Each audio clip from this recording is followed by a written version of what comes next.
Back to another podcast, man. This is Why Now Is Your Time, man. Hopefully you guys can see the book.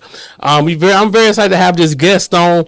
I'm not the one to try to tell everything about him. I'm gonna let him speak for himself, man. Welcome to the podcast. Well, hey, man, thank you, man. I really appreciate you for having me, man. Yes, sir. Yes, sir. So tell the people a little bit about you. Well, my name is Taurus Slater. I am the CEO and founder of H2O. Okay. That's How to Overcome, where I have a life coaching practice. I specialize in mental health. Okay. That's something that we all suffer. Yeah. And so, basically that's what I do. I'm based here in Houston. Okay. I'm just dedicated and motivated to moving people forward. Yeah, man. I think that's what we talked over the phone, man. I was introduced to you by a guy I have been known for about at least 20 years. His name is Greg Anderson, and so he introduced me to you. He was like, man, you should bring him on the podcast, man. I think y'all be a good fit. Both of y'all kind of motivational. So I said, cool, let me reach out to him and let me see what him about. All right, so let's talk a little bit. Let's go into the book, all right? Okay. Let's talk about the book. So what made you write this book?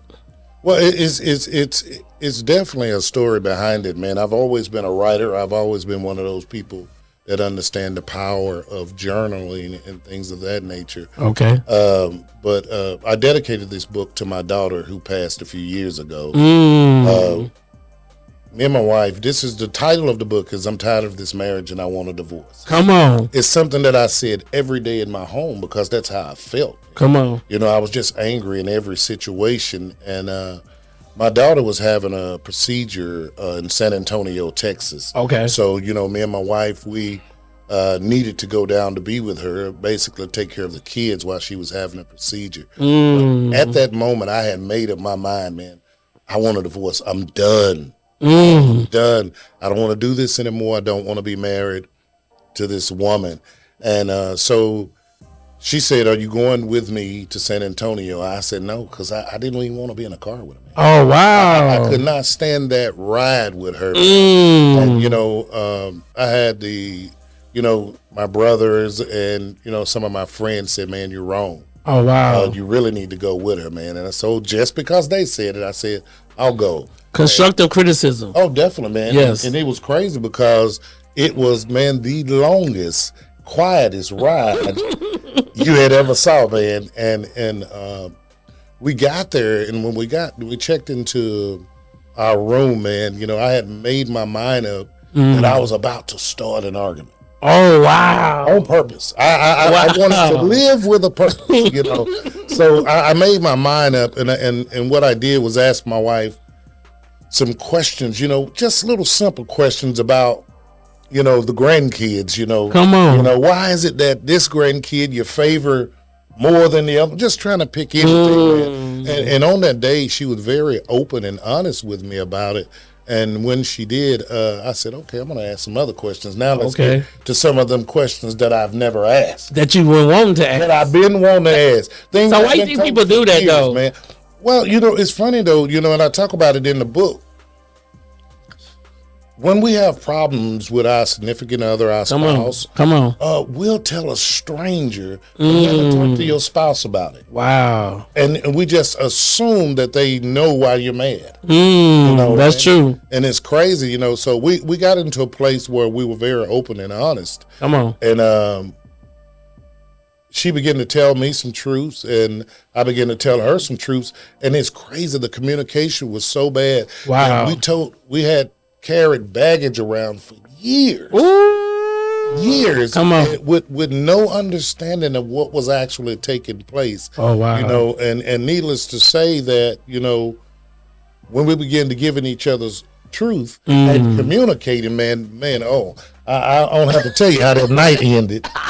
You know what I mean? Come on, yes, sir. And it's funny, the bittersweet part of that is who knew that we would lose our daughter on that night. Oh, wow. We did. And it's funny, I began then just journaling then, and actually with my iPhone, let me say that. Come on. I got into my notes, and man, the words just started flowing, man. They started coming. And, like I say, I've been in mental health for 30 years. Okay. So it's just like that mechanic, he could fix everybody's car, but he drives the regularest car in the world. You know what I mean? You see a beautician and her head looked like it needs some plumbing, but she fixing everybody else there, you know. So I was sort of that same guy. Come on. And I basically wanted to put something together to assist people, and it's a quick read, and it's very simple, man. You know, one of the things that I loved about you is your title of your book was "Why Is Now Your Time?" Yes. You know, and in our lives as people, we often go through onsets of trauma and then deal with different issues, but we never try to get to the why. That's what holds us back from healing, is getting to the why. Why is it that you move this way? What makes you think this way? You know, why is it that we don't even exercise our circle of control, those things that are within our control? Come on. You know what I'm saying? Yeah, I know exactly what you're saying. You have your things that are out of range that you definitely have no control over. Then you have indirect things that happen in your life, but what you are control over is your circle. Come on. And that's your thoughts, your moods, your reactions, your behaviors, your decisions. Those things you're in control of. Yeah, because I think so many times people, and I talk to a lot of different men. I have men coming in. I have clients coming in. I talk to a lot of people, and one thing I heard is the denial. Do you ever heard the acronym of denial? Yeah. Denial. The acronym that I heard years ago was "Don't even notice I am lying." Wow. People are in denial. People are in denial of their self. They're in denial of their situation. And then you look back and say, man, I've been lying to myself for all these years. They've been in denial. You know what I'm saying? So it's funny, man. And that's where, you know, I think part of my mission is trying to help people get back to that why, because, you know, I often talk about a thing, and I do have another book coming out real soon. And this one is titled "How to Divorce Yourself and Live on Purpose." Ooh, come on. You know, so many people stay on Circle Boulevard. We year after year we do the same things. And we're waiting on a different outcome. We're waiting on the pie to fall out of the sky, and it's not happening. We're stuck. You know, but we have to peel that onion and get back to the root. You know what? As you said, Circle Boulevard, I call it living on a treadmill. Yeah, I like that. Living on a treadmill, because you getting the same view every day. Every day. It's different when you go out and running. Now you can see a different view. Even though it's a different day, you might run the same route. But the view is different because different activity is happening. That's right. You know what I'm saying? And people don't understand. I'm like, man, get off the treadmill and get out there. You know, you scared to live your purpose. You scared to live the life that God has designed for you. And by you not living your life, you stopping others. That's right. Because God He have an audience for you, but you got to get out there and get it. You know, it's amazing that you say that, because, you know, even me, I definitely feel like now I'm beginning to live on purpose. Come on. But I worked for one hospital for 25 years. Come on. And all of my being was in that hospital. Wow. You know, knowing that God had gifted me to do some things, God had gifted me to help some people make durable change in their lives. But I was loyal to that hospital, man.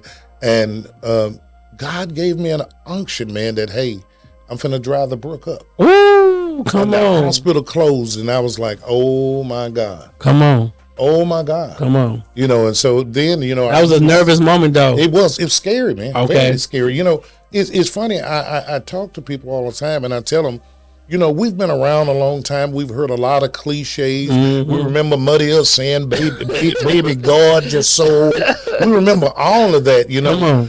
We know that death is happening. We know that it's coming. We know that we're leaving on this side. So, you know, I don't believe that we're afraid of death. I think we're afraid of living.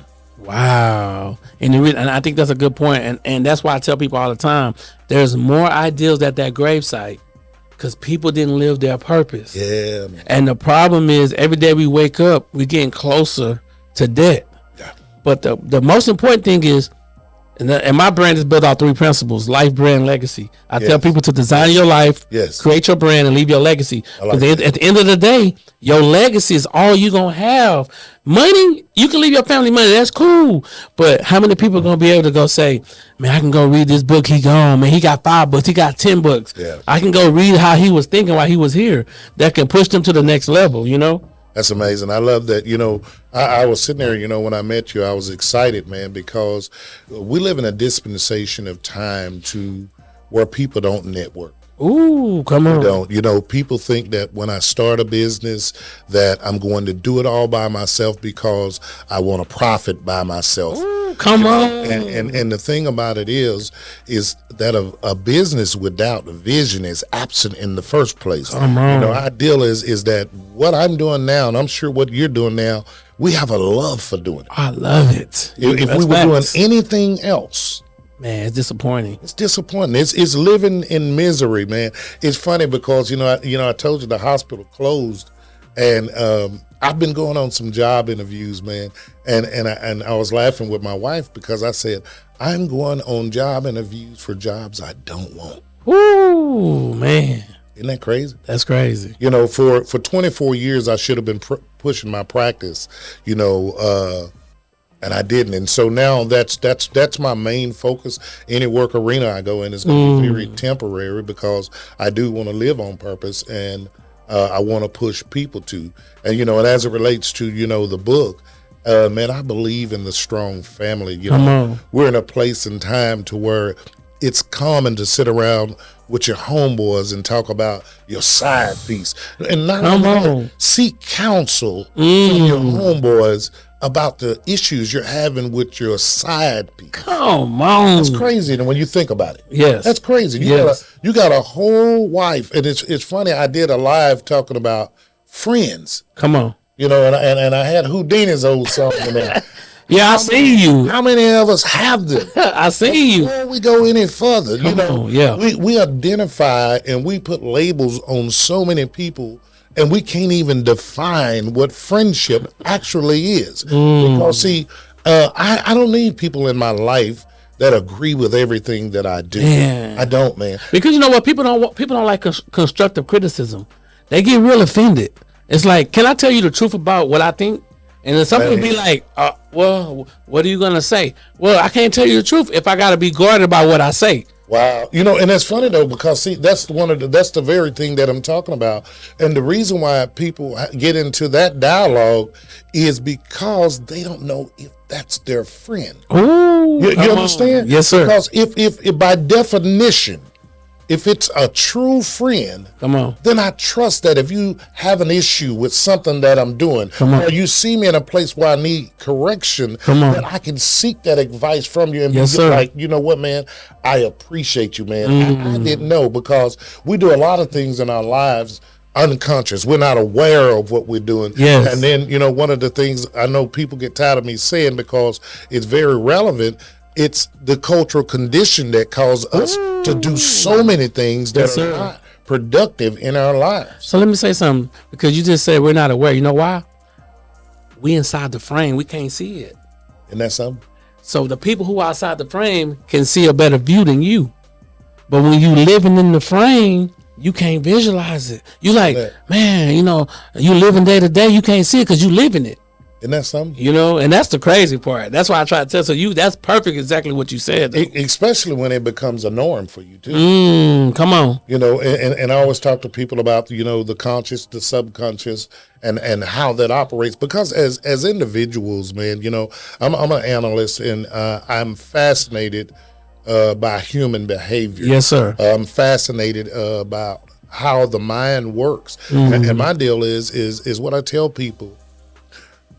Don't claim to be unique and then show the world that you're generic. Ooh, speak to the people. Don't let the world tell you that you're generic when you're uniquely made. Live on purpose. What is it that you enjoy doing? What is it that you love doing? What is it that you're actually passionate about? And it's funny, man, as you can see the gray hairs on my face. Come on. I'm not the young puppy that I used to be. Yes, sir, but you're full of wisdom. Yeah, but I've been here a while, you know, and it's funny, man, that, and we're in a dispensation of time to where everything does look the same. It's not about the money. We're all searching. You go out and you go to an event, and we laugh at people that's in there dancing real hard, and man, they all over the place having a good time. Yeah, it's like it's the first time they've been out, and I don't know when. And the reason why that exists, man, is because people are still searching for themselves. Man, searching, man. I want to piggyback before we get too deep in the conversation about the uniqueness. Yeah. And you know what I'm saying? Our people are unique. This is my thing. DNA. We all have our own DNA. The acronym stands for you are designed to notice your assignment. Wow. So when you tapped into your DNA, and that means that you are designed. The D stands for design. Yes. The N stands for notice. The A is your assignment. So there's no competition. Because God ain't made everybody different. There it is. You know what I'm saying? Yes, sir. And so you can have a Lowe's and you can have a Home Depot right by each other. That's and people are going to go in both of them until they find what they're looking for. You know what I'm saying? You own it, brother. You own it. Yes, sir. You can have a Target and you can have a Walmart. Yes. Some people going to go to Walmart with the raggedy baskets, but I ain't never been to Target and the basket even squeak. It's some different type of branding. You know what I'm saying? I like that, man. It's some different type of branding. So, I mean, I just want to piggyback off. No, I love that. Off of that right there, though. That. Hey, man, I'm you teaching me. I'm learning. So you've been living. So right now that you was at the job for 25 years, and you've been released. So now you're like, okay, I'm finna be locked into my practice. Yeah. What have you learned in those 25 years that's going to help your practice get to where it needs to be? No, man, that's a great question, man. I think in those 25 years, I learned a lot as it relates to networking, working with people. Okay. And then even watching how human beings, workers, friends, accept new concepts. How do we receive information? How do we make it to where that we can actually gain something from it, and then begin to practice? Because here's the deal, and it's a truth that I find even when I'm talking with couples and I'm doing counseling, is that people are motivated by the idea of doing better, but they start to push back when it comes time for the work. Ooh, that work, man. So trying to find somebody that really, really wants to do different, you'll know. That's just like us. We linked up. We said, hey, this time we didn't say let's schedule a time for next month. We didn't say in this summer we're going to get together. Yes. We said when both of us are in agreement. Let's make it happen. Let's make it happen. When can we do this? Yes, because you can see what I can do. Yes. I can see what you can do. Yes. And so that the things that I'm not great at, I can say, hey, man, I need to go speak to my guy over here. Man, let me tell y'all guys. Hey, and this is I am living on purpose. This is for the camera. You need to come check this guy out. I walked in. I was in awe. I felt so small when I walked in here. You're doing an amazing job. This is beautiful, man. And it's funny how I did some confession in my last live. About me, and let me share this with you. Is man, I love the Lord. Yes, I love him with everything in me. But one of the things that I did is in my lives, I haven't really talked about it. I even looked at the analytics of when we speak on God and then when we're not speaking on God. Wow. We're in a dispensation of time to where so many people have been hurt by people who are in the body. In authority, in the body. Yes. That anytime we start to say God, Jesus, people get turned off. Man, I literally watched my analytics. I was having a conversation and we were talking about purpose. We were talking about moving forward. And man, my live was ginormous, right? I started to talk about my confession about why I don't talk about God. I do speak about the principles, but why I don't do it when people really need to know. And man, I watched people just unplug, man. It was amazing. The percentages went way down, and I said, wow. And when I moved from that topic and went back to talking about living on purpose, everybody came back, and I said, wow, man, that's because crazy. I think let me tell you, this is my concept for, and I tell people all the time, that's like, y'all keep asking God for things when God already gave us the authority to go get it. So he already said life and death in the power of your tongue. You know what I'm saying? He already told us whatever we speak, whatever we think, that we can go get it. We can go get it. But the problem when people do talk about God, and I understand exactly what you're saying, because I learned that, because the guy told me the other day, he's like, man, I love your energy, because you speak to me on the level that I need to hear it. Yes. You don't just come, man. He said, I know you love the Lord, but you don't just come and just say, man, you need God to do this. I'm like, listen, we all have a purpose. Jump into your purpose, stay consistent, and watch God do his thing. And once that happens, then everything else will happen. Because I only pray for two things. I only pray for wisdom and favor. That's all right. I pray for the wisdom to know what room to go in, and I pray for the favor, so when I get in the room, I can have the favor of God on me. Yes. And that's all I pray for. The money catches up with your ideals. You know, one of the things my pastor often taught me. Yes, sir. Is that your gift will make room for you. Ooh, man. It will. You don't have to chase it. It will make room for you. It will open doors all by itself, you know. And I think that's a lot of what we're missing, you know, and it's that fear thing again. Yes. We're motivated by the idea, but when it comes to work, even in my practice, man, when one of the hardest things I find myself doing is trying to get people to quit punishing themselves for past endeavors. Man. Ooh, come on. Punishing it. And literally, I get more than a few people that say, I deserve this. Wow. I did that thing and I deserve this. And I take them right back to that circle of control, because here's a truth. Right now, in this time, right now, you can't control anything that you've done in the past. Ooh, man. All you can do is move forward. This is the thing, though. If you drive in your car, can you drive looking in your rear view, or do you got to look at where you're going? You got to look at where you're going. You know what I'm saying? That rear view will get you in a wreck. That's what I'm trying to say. You know so that's perfect on exactly what you're saying, because people not understanding, like, listen, yesterday is history. It's gone. Tomorrow is a mystery. But today we call it the gift. That's why we call it the present. Yes. You know what I'm saying? Yes. It's a present. And even when we pray, that's why we say, give us this day. Yes. This day. Yes, sir. So I'm gonna ask a couple more questions too, because I mean it's really good. So what made you start the show on Facebook? You only on Facebook? I'm only on Facebook. Because I looked. I was like, okay. I mean, me and my wife were looking at him. I was like, okay, I see what he's doing. I'm seeing, he had the music playing at the beginning, got the microphone, you got the, white background. Well, man, the thing about it is, like I say, I think everything happens for a purpose, even us meeting one another, man. When it comes to the tech stuff, I'm ignorant, man. Oh, I got you. I do have a YouTube channel, man, and my thing is that I tried on the YouTube. I will be back on there. Come on. And I made mistakes. My thing is that everything was working against me, saying that I couldn't do this. Ooh, come on. And I was determined to show that spirit that I was going to do this. Come on. And one of the reasons why I began to do the live, and it's funny that you asked that question.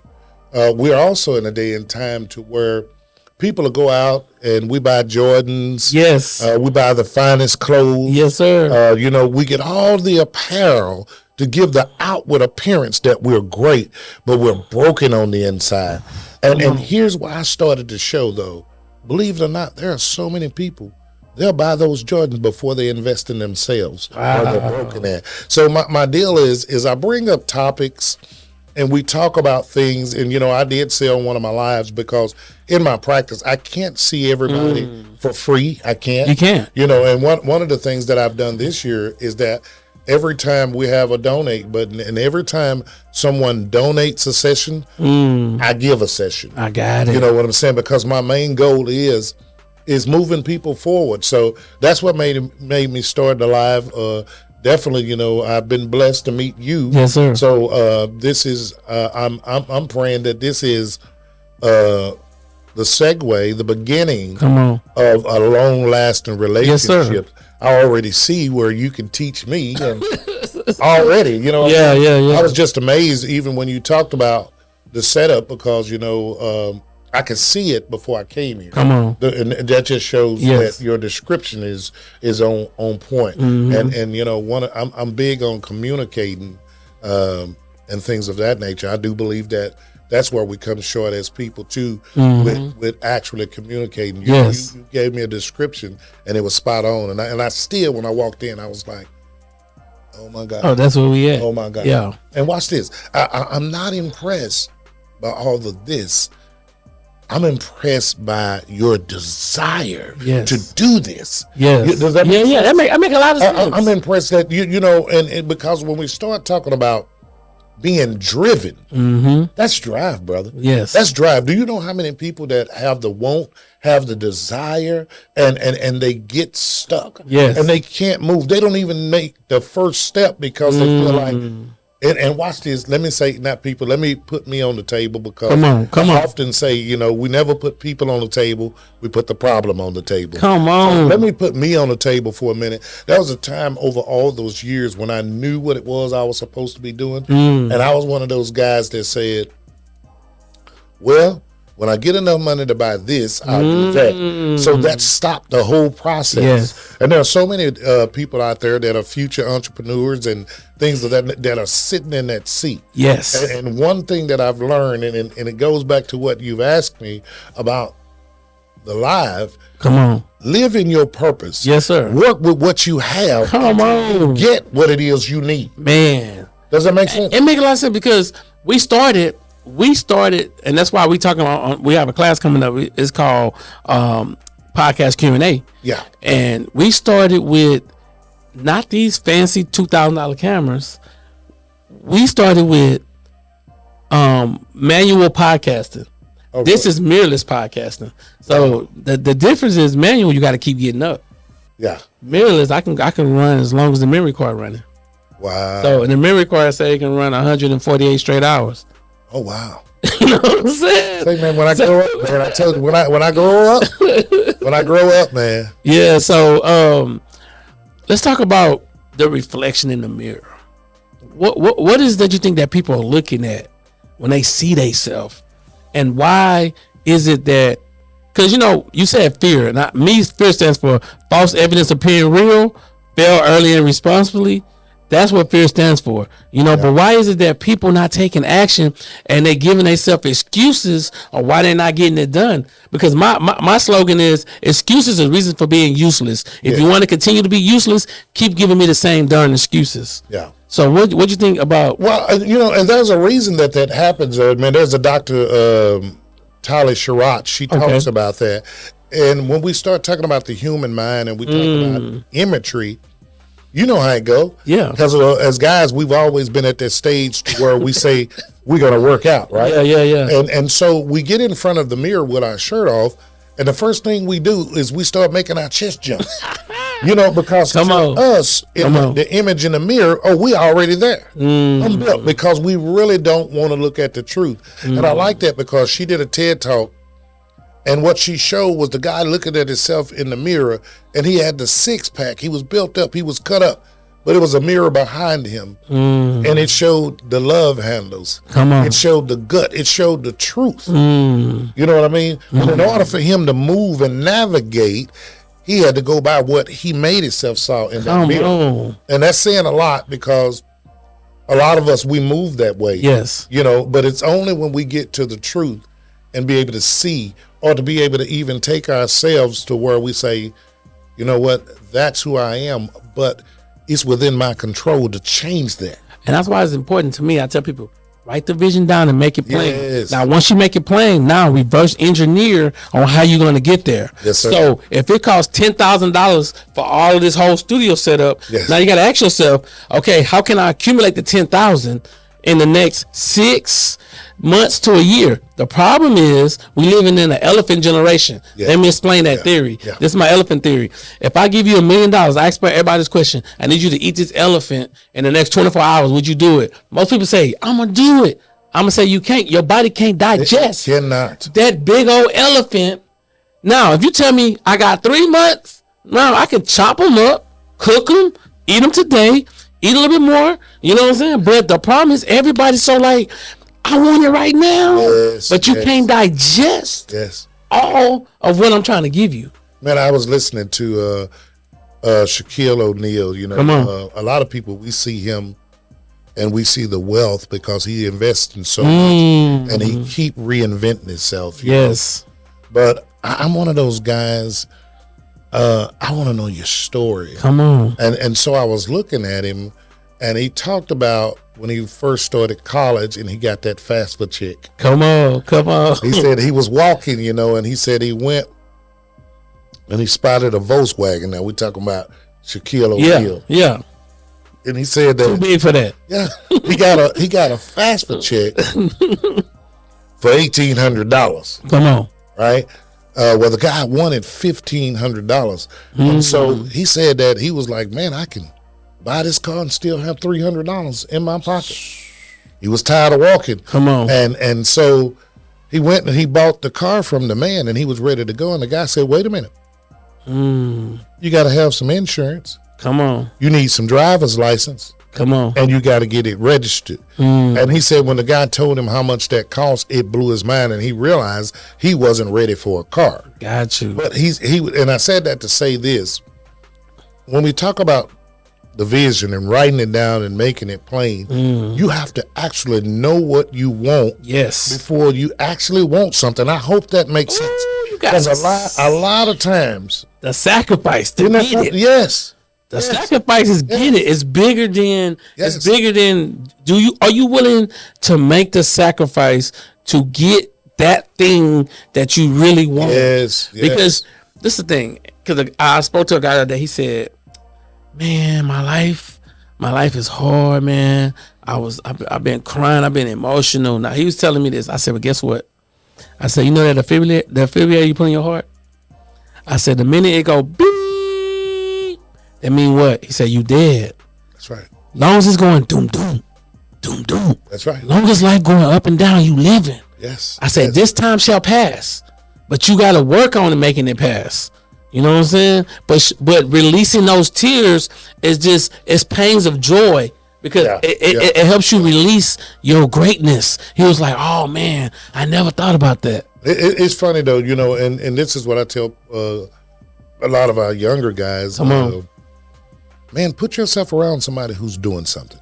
Ooh. Put yourself around somebody who's positive. And, you know, excuse me, even with us, though, man, you know, what we get in trouble at is we want the love of God, but the blessings of this world. Ooh. And we get ourselves in trouble. You know, I want to work on what I want to work on, but I want to go hang out with Lloyd and him. I want to go kick it too. Yeah. And you got to sacrifice that thing. You do. You got to give it up, man. And I had to. I tell people this all the time. People say, "Well, like I didn't drop. I've been on YouTube for about 14 years. Okay. All right. And if you go back to my YouTube videos, I dropped so much free information." And now I have a consulting fee, which is you go to my website, click on it, it's $250 an hour. Yes. Because I learned when people pay, they pay attention. You sure right. You know, that's that hurdle that I got to jump to because me, I charge $150 an hour. I got you. That's for us to actually do sessions. Yes, sir. You know, but my thing is this: my methods, I guarantee them. Mm-hmm. You know, is if you're committed to actually making that change, come on. You know, we're going to peel that onion. Mm-hmm. And I tell people all this, anytime you get to working with anybody, and I'm sure you know this now, is that you have to co-create. Yes. You have to co-create. One of the biggest things I tell a lot of my clients is, I can't fix you. I cannot. And the truth be told, I've said this over and over again, usually when we have issues, you know what those issues are and you know why they exist. You just got to embrace them. You got to embrace them. You can't carry them around and expect change. You know, that's true. I work with a young man and he had some struggles. So we start talking about the way the brain is set up and how we have, you know, file cabinets in our brain, the way we store things. Come on. You know, joy, you know, pain and anger and all this and that. And he wanted me to give it to him. And I said, no, man, you know, I said, I can't give it to you. You already know what it is. And I knew what it was. Yeah. And this was the deal. He said, well, I don't believe that. I don't believe that's me. And I said, and that's well within your control. Yes. To believe. But he followed it up with, I don't want it. I said, well, if you don't believe, how can you not want something that you don't have? That's true. And so many of us, man, we walk around with our pain. We guard everybody. I'm gonna block you out because I don't want you to see it. But like you said, it's in that frame and everybody sees it. Yes, sir. But I don't want you to see it. Come on. And I protect that thing. And it's crazy. You talk about, here's a free one for you. You talk about giving it away. All you have to do is take it out and discard it. Wow. Discard it. It means you no good. It's something that you can't control. It's something that happened in the past. Even when we start talking about the experience of trauma, it's unfortunate that it happened. That's true. But it's in the past. You cannot let it defeat you. You know what I mean? Because, I think, like, my mom passed away 13 years ago from cancer. Sorry to hear that. Now, that's some things that 13 years, I'm still like, wow. Like, why? But I know she didn't move on. I know, but I didn't embrace, like you said, what made me really get on my purpose. I'm like, my mom died at 50. Man, I'm like, man, time is running short for everybody. It is. One thing we can't control is when we gonna die. You know what I'm saying? So we don't really know when we gonna die. So I done seen people, young people, one day they healthy, next day they on their deathbed, they gone. Man, it's funny, man, and that you say that. We share a lot of light. I lost my mother to cancer. Oh, wow. My condolences. And in the same brother. It's funny, though, even through the grieving process, that we don't even afford ourselves to grieve because, we've been taught that vulnerability is a weakness. Yes. When it is one of the strongest things you can have. You just got to know who you can be vulnerable with. Yes, sir. You know what I mean? You got to know who you can be vulnerable with. Because people, I think too, some people you shouldn't share with because they tell everybody else. They'll exploit you with information. It's funny, at the hospital, one of the things I did is I ran an adult unit and I ran youth services. And one of the biggest problems I would have with the adolescents getting into fights, they would say, she going around telling everybody my business. And I said, how you know she did it? Because she was the only one I told it to. Yeah. And I said, what did you say? She was the only one that, oh, okay, I get it. Quit telling your business. You can't tell it to everybody. Yeah, because people, this is the thing though, and I'm learning too, and I've been married 4 years now, going on 5 years. Oh. And I'm learning is to be more vulnerable with my wife. And not having this macho, I'm the man. We have this little, because we've been taught, the man, we don't cry, we don't show weakness. We have that. That to me, that's dumb. It is. It's funny that you say that though, because in the book I talk about that, and I quote Music Soul Child because he has a song and he said, I was taught that the definition of a man was work till you die, got to provide. Come on. And a lot of people, I put that in there and I hope they get it because a lot of ways that we thought we were being a man, you weren't. And watch this. Who better than the woman you just said that I entered into a covenant with to share my life with, give her, she can handle what you're holding. Oh, wow. Not only that is that, I found out in the last almost 30 years that the young lady that I'm with, man, is a lot smarter than me. Ooh. Man, and she comes up with great ideas. Man. But it's also, that comes from bearing a lot of pain by yourself. Yes. And being used to figuring things out. Yes. Most of the time when people tell us that they're going to help you, they don't. Oh, yeah. You know how that goes. But as it relates to that marriage, and I'm glad that you talked about that, man, one of the most important things that we ever did, and I talk about it in this book, is to create a safe place. And I said that, and I think that's this is for you, brother. I know this is a show, but one of the things that I love is that you have identified. You said, when you was showing me around, you said, and this is me and my wife. Yes. You understand? Yes. Creating that safe place is the same way. That's an area for you and your wife. And when we enter into this area, there is no judgment made on anything that's said. Yes. No judgment. And then I need to be allowed to feel the way that I feel, because what I feel matters. And a lot of times that's what happens in relationships, is that we'll get somebody to bring us something and we treat it like it doesn't matter. Ooh. But if they're bringing it to you, it matters. And it's all there, man. And my wife had said something. She was like, you need to be more soft with me. You need to be more caring with me. I'm not your friends like that.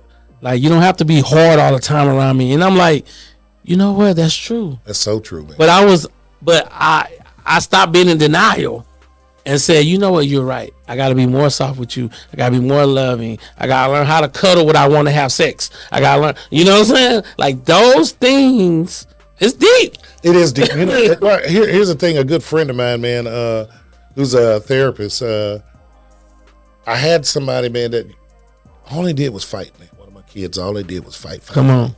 And I went into his office, man, and I wanted to talk with him about it because I wanted different ways to try to combat this thing. And he said, whoa.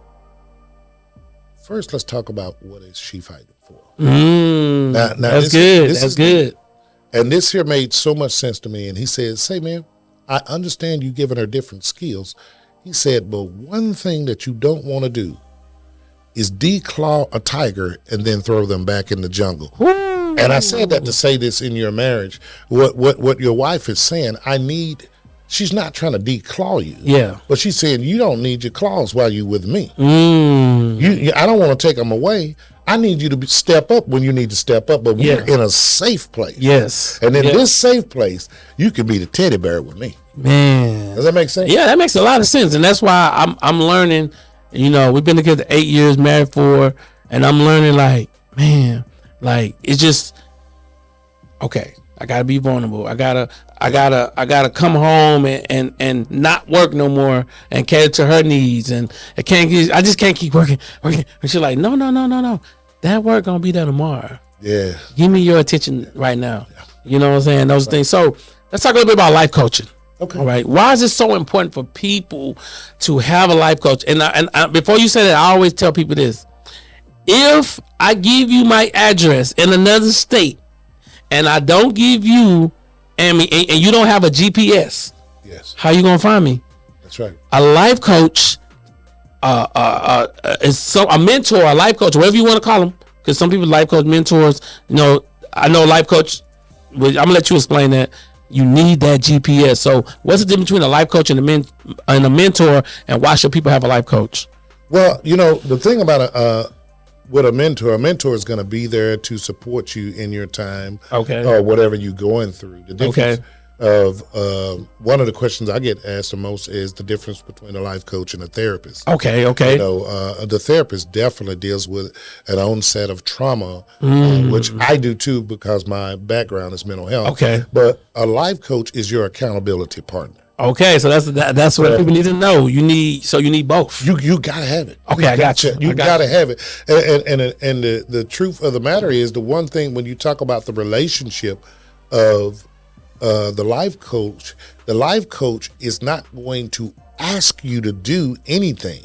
All they're going to do is suggest. Okay. Even when we get ready, if there's something like, if you were one of my clients and I saw something, I would ask your permission to give you feedback. It's up to you whether you accept it, because my main goal is getting you back to what you already know. I got you. Getting you to those answers. My main goal is to keep you from being stuck. Now, one of the things where I specialize in mental health is being able to do some exercises that will peel that onion back and take you back. Because a lot of times, we still as people, we ask ourselves, why are we doing a thing?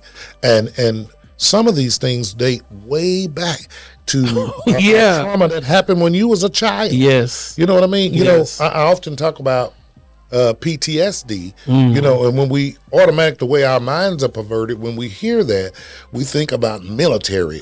Automatic. Somebody that's been in war. Yes. That's been in the service. But let's define that thing, because we're better for it when we define it. And basically, in a nutshell, this says that you were hurt, right? You had a trauma. Come on. Now, every time somebody touches that pain, you go back to the very experience you had when you first were hurt. You know, it's funny though, because and I definitely don't want to get into a race thing, but I want to talk about how people, us as black people, you know, it's you can talk about it. That's why I bring black men on. You know, it's funny how people say they don't understand why the looting is happening. I don't understand why they're tearing up everything. I don't understand why they're rioting. I don't get this. No, you wouldn't understand, because every time something is done, that ruffles or touches that scar, it takes us back to all the unjust things that had happened for years. Watch this, and there's still no resolution. Still. So it hurts. That's why, and I'm gonna go and say it. Come on. I like to speak on purpose. That's why with and look, my mind left me real quick. That's why when we start talking about kneeling on a person's neck for 9 minutes. For 9 minutes. It hurt everybody. Everybody. Helpless. You understand what I'm saying? Yes. It took us to a place. When we rush into somebody's house and you're looking for somebody else, but you kill somebody else, it hurts. It hurts the community. It takes us to a place. What hurts the most is that last incident with the 4 black cops doing to their own people. Now this opened up doors for people to say they're killing themselves, so we can kill them too. Say, man, isn't that crazy? That's just saying that opened up doors. So they already killing themselves. So what's the difference between us? Man, you know, man, it's crazy, man. And man, it's so funny, man, that, you know, one of the things, man, that I try to speak to people in every group and is try to expose everybody around to some good versus some bad. Yes, sir. It's sad that we're in a day and time to where you'll have us fighting each other and somebody's recording talking about eat. Why? Yes. Why are we hurting ourselves like this? You know what? Because people love, they, and my wife talk about this. I can get online and say, man, listen, you can be job free. You got to believe in yourself. You get a little likes. Or, for instance, people will say, man, I got a new job. 500 messages. Man, congratulations. I got a new business. 10 messages. Congratulations. And that's so is it low-key hating? Or is it people not living their purpose? I mean, I'm just trying to figure out, like, why the person that talks about a job gets so many congratulations than a person with a business. Oh yeah, thing is. Well, I mean, you got to look at it. That there is not a narrow ravine. That's a wide stretch. And let's talk about it for a minute, because it's tangible when I see someone that has got a job. Got you. And that there, I'm happy, and I even want a job. But when you start talking about, I just started a business, they think that you've reached somewhere that they could never reach. Oh wow! So that's the mindset. Yeah, that's the mindset, and they check out. They check out. It is amazing, and that's on. And it's funny you say that though, because that's on so many different levels. Even when we, you know, my thing is I focus so hard on relationships, because one of the things, if you haven't figured it out by now, that everything that you do on this side is going to have to do with a relationship. Yes. And the more healthy relationships that you have, the more successful you will be. Yes. Let me say it again.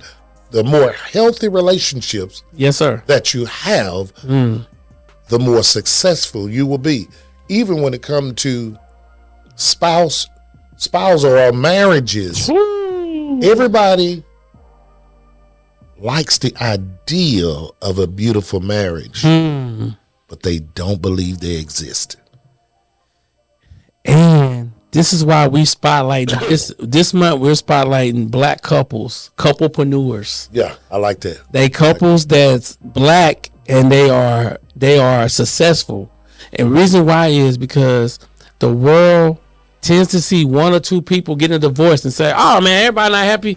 People married and getting divorced, I'm not happy. But I'm like, me and my wife, we have our own podcast. It's called One Marriage, Two Hustlers. Yes. And we really go and dive into what we do. We have conversations about everything. And we allow people access to us with the conversations. Oh, I love that. They don't need to see, they don't see too many black couples. Like I've been doing a lot of research. Like how many black couples that have a podcast together that's actually doing podcasts every week? Man, we don't really see it. We don't really see it. You know, and it's amazing. I think it's beautiful, man.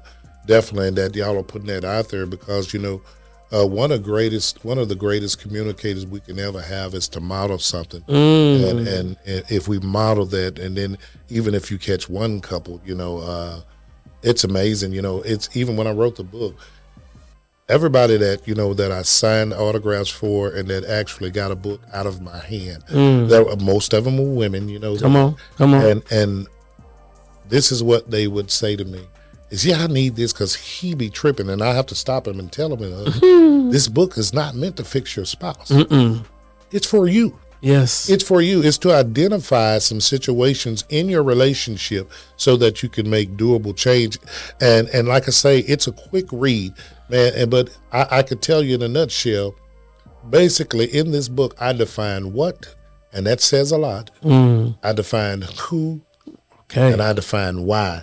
Because, you know, what speaks to a whole lot of things. You know, a lot of times you can find yourself in your relationship having an intense moment of fellowship. That's what I like to call an argument. Come on, a tense moment of fellowship. You know, I like that. And when have you even asked yourself, what are we really mad about? Yes. A lot of people be upset, and it's not even that big of an issue. A lot of times, trying to save face, we make it worse. I'm not talking to you. Don't say nothing to me. And you know, man, if that's your boo, if that's your baby, man, you know you want to talk to her. Come on. You know you do, man. Let me tell you something, man. The sweetest touch I ever had in the world was that one from my wife. Come on. You understand? And one of the things that I didn't do in this book is I didn't talk about sex in there at all. Oh, come on.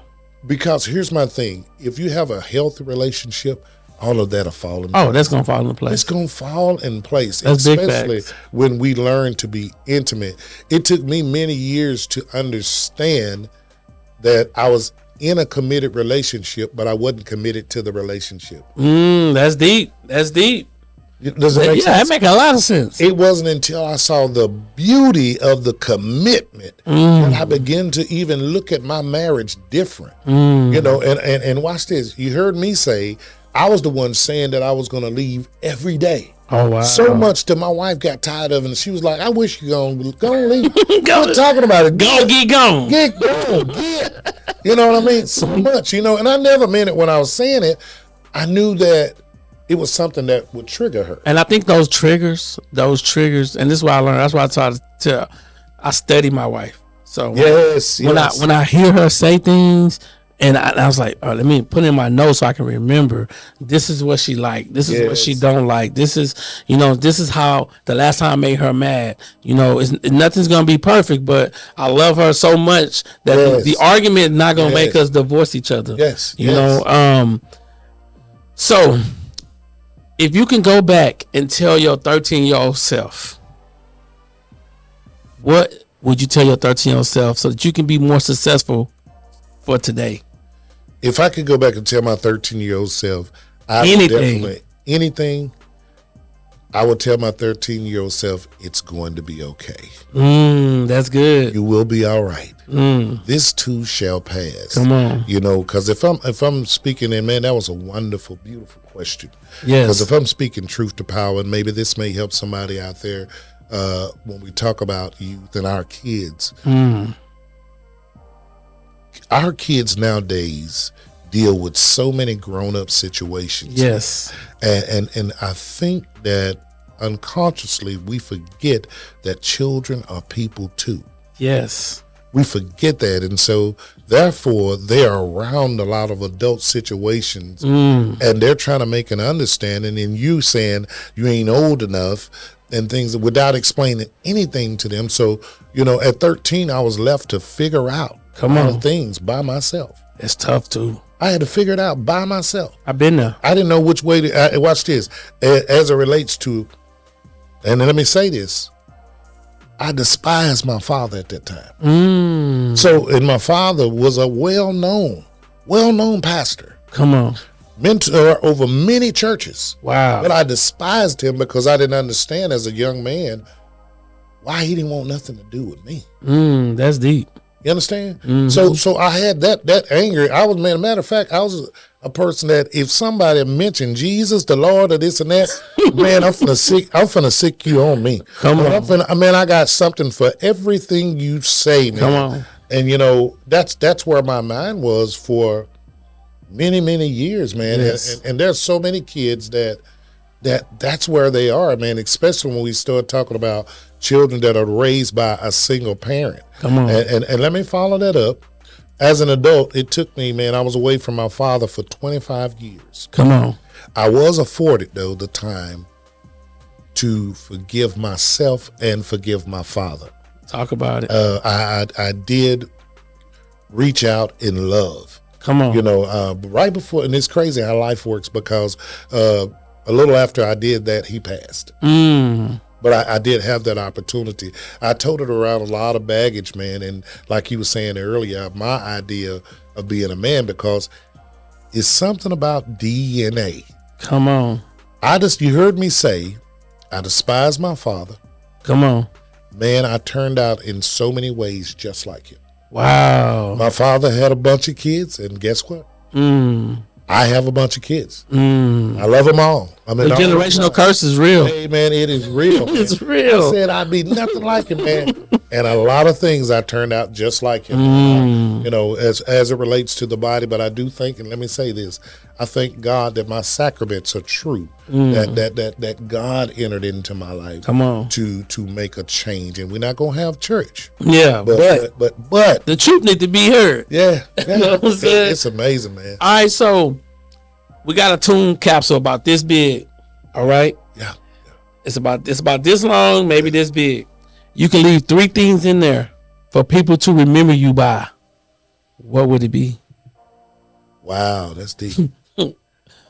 3 things. You can leave in there. I know you're going to leave that book. That's going to be one. Definitely my book. Okay.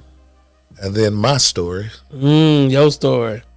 How you leaving that story? You leaving with video or a letter? Wow. You know, I'm old school, man. Yeah, you going to go with a letter? No, I know you okay. can. I'm going to leave a video. Okay. I would definitely leave a video. Okay. And the last one. The last one it's is going to be weird, man. I have a pocket knife, and I don't have it on me. Okay. But it was my dad's and my dad's dad's. So I would definitely, and that old knife has a lot of meaning to me. Because legacy is greater than currency. Yes, I always say that, like, those things that you're leaving there, people will be able to remember you by. Yes. And so we so focused on, well, I gotta work to live. You know what I'm saying? Yeah. And I'm like, no, you got to find your purpose. Yeah. Once you find your purpose and you put your purpose with the lifestyle, learn how to make sacrifices, now you can become job free. Yes. You know what I'm saying? If you're looking at your bills, and I like to talk about this, if you're looking at your bills and your bills is $2,000-$3,000 a month, you need to figure out how to make $6,000 or $4,000 a month. So that now, if you can make that money on the side, for instance, I'm gonna just break you down real quick. You're charging $150 an hour. If you do 5 sessions a day, that's $750. That's right. All right. If you do that twice a week, that's $1,500. For the whole month, that's $6,000. That's right. So now we got to write down. Now the vision that we got to write down is, okay, I need 10 segments a week. So I need 40 a month that can get me to that place. That's right. You know, and then so I work on the law of 1%. The law of 1%. So you need 40 people. So now you got to have, how can you reach 4,000 people? That's right. On a monthly basis. That's right.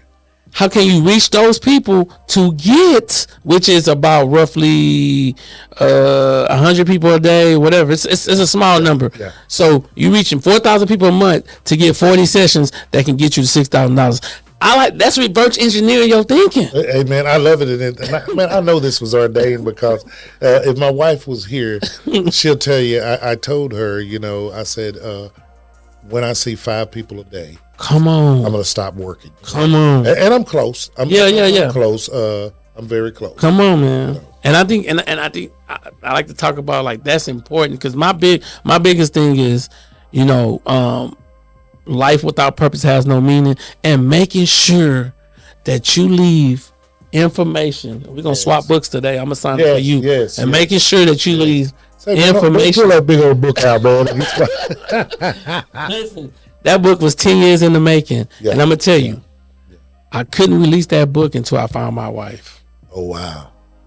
You hear me? Yeah, I feel that. I couldn't release that book because my wife was the one that say, "You got to make this happen." That's right. You got that book sitting there. Why you ain't did nothing with this book? Yeah.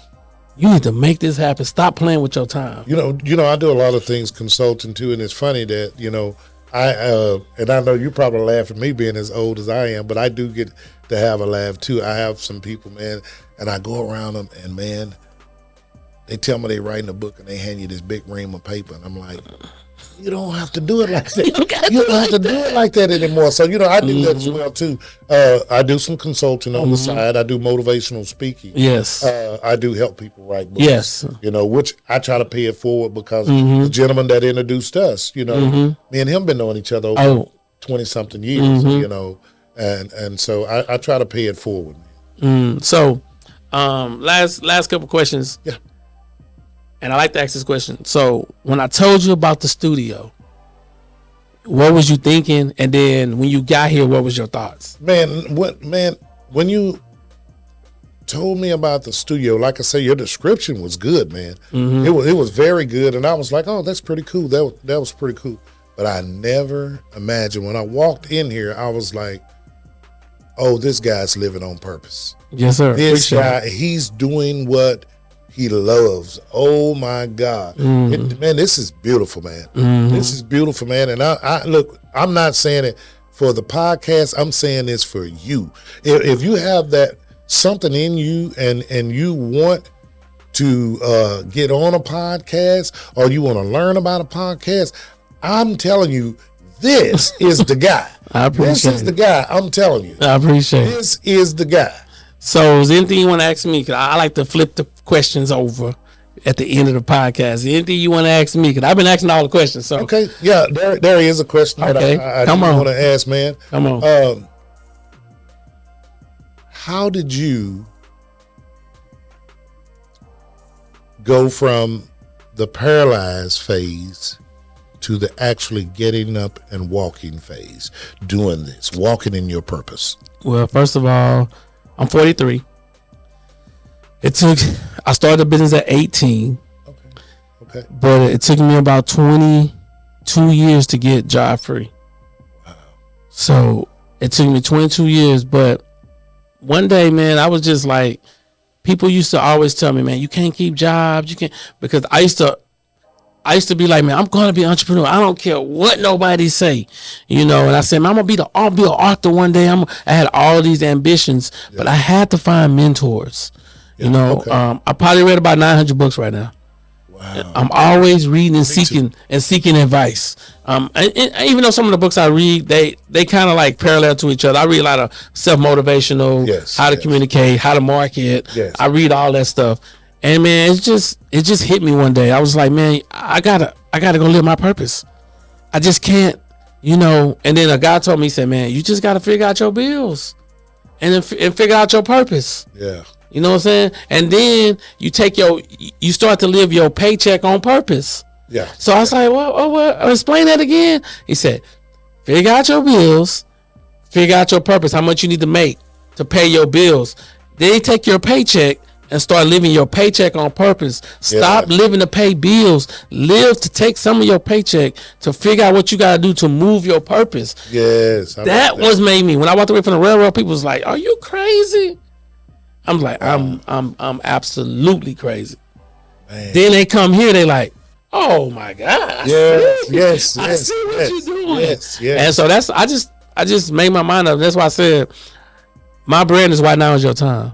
You know, it's funny that you say that though, because you know, man, and once again, I'm gonna put me on the table again. Come on, man. I didn't never have anybody to mentor me as far as financial wealth. Gotcha. And so I had a job where I made very good money. Come on. And I spent that money as it came. Come on. And, you know, it wasn't until a couple of years ago where I started saying, man, you need to make your money actually make sense. Ooh. And then watch this. Let me say this too. Being in a rocky relationship, there's no financial purpose neither, because you're trying to keep money from her and she's trying to keep money from you. Oh, yeah. You know, I remember being in a place, and this was many years ago, where I would blow money up just so I wouldn't have to give it to the house, because I felt like I was giving the house so much. Ooh, that's deep. Just being real. You know what I mean? I like that. I like that. You know, I would, man. It was bad. And me, my wife's motto is tell your money where to go, don't worry about where it went. Oh, I love that. Once you tell your money where to go, you don't have to worry about where it went. So we break down 6 bank accounts, and we said this money got to allocate to this, this, and this, and this, and this. Don't think about this, and then boom, all chips are in, and not my money, it's not her money. Whatever she brings, I'm bringing, because I don't value money like that. Money is important, but you know, it can't be everything. That's right. Because the love of money is the root of all evil. But on the flip side of that is money's like oxygen. You need oxygen to survive. That's right. If you don't have no money coming in, you can't survive. Yeah. So it still goes into that whole mindset of it, man. So man, I appreciate you coming. Say, man, I thank you for having me, brother. Man, and man, listen, like I always tell you guys, man, please, I'm gonna have his information below. Go purchase the book. Remember, design the life you want, create the brand you deserve, but most importantly, leave your own legacy with your own information and products. We'll see you guys in the next video. Peace.